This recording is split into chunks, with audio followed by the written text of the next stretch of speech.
Donc, bonjour tout le monde, bienvenue à Saint-Albert. Moi, c'est Danick Forgue.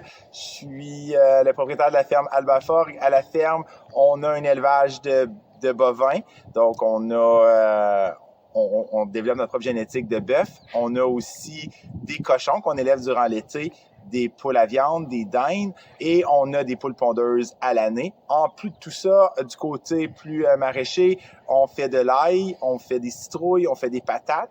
On fait un peu de blé d'Inde sucré et plein d'autres produits là, pour nous. Là.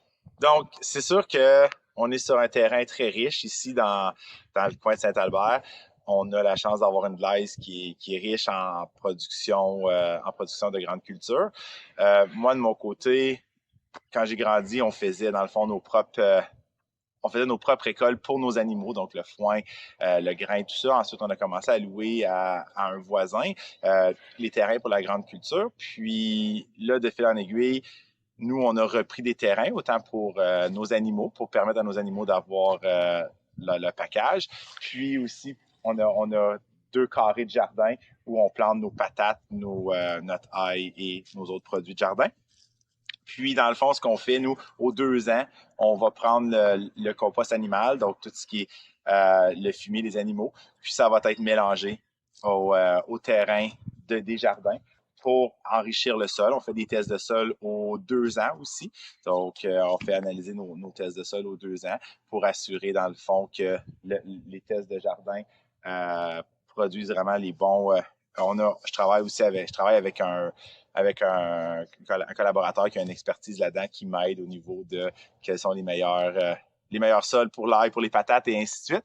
Du côté de nos grandes cultures, dans le fond, où est présentement où a été ramassé, récolté le blé d'Inde il n'y a pas longtemps, il va jusqu'à la Rivière-Nation, puis à l'arrière du Champ des Vaches.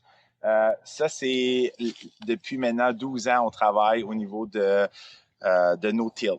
Donc, au niveau, il n'y a aucun creusage, le sol n'est pas labouré, n'est pas travaillé depuis environ 12 ans. Puis, je crois beaucoup à cette méthode-là. Donc, je m'implique de plus en plus avec mon voisin, avec qui présentement travaille les terrains. Puis, c'est quelque chose que je crois beaucoup là, au niveau du respect du topsoil, dans le fond, sur le dessus du sol, ce qui permet d'empêcher le sol de perdre ses minéraux lorsqu'il est brassé avec la machinerie. Donc, ça, c'est une autre chose qu'on essaie de mettre de l'avant ici, là, la qualité de nos sols.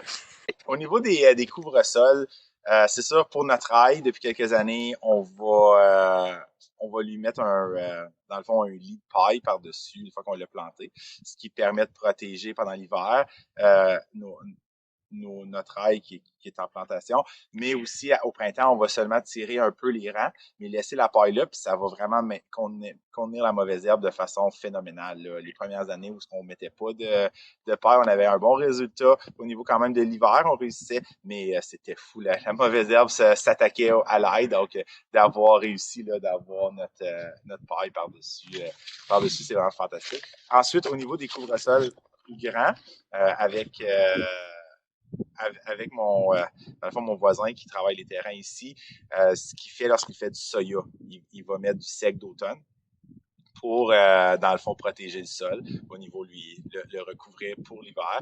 Et au printemps, il va